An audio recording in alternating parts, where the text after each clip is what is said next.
Hi, good day. Thanks for watching. So, in this video, i-discuss na to ang summary of reports. Dili na kita sa printing of reports.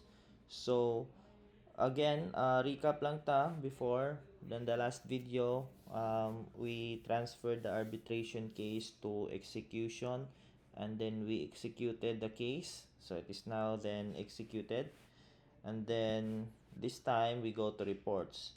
So, you will see here, we have monthly, quarterly, semestral, and yearly. So if you click monthly, you just select the year. Today is this year is 2024 and June. Okay? So automatically makita nato diha ang civil case, criminal case, sa nature of disputes, settled cases, and then ayan, estimated government savings in PHP. This is 9,000, okay? And then to export, you just simply click export lang. Yan.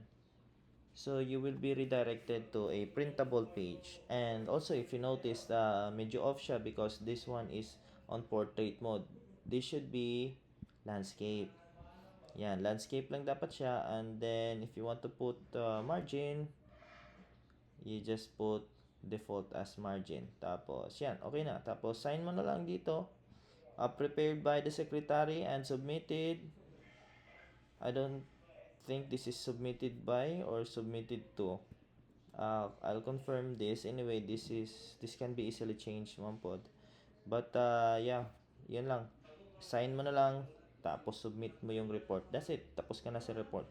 In just one click, tapos ka na sa report. Hindi nakakinahanglan mag-summarize pa kung pila man tong cases saan ang inana. Because within just one click na naka-report. And also for the quarterly. First quarter, second quarter, yan. Semestral, first sem, yan. Second sem. And for the year, you just click year. Yan, lahat yan. Okay? So, that's it. Thank you for watching.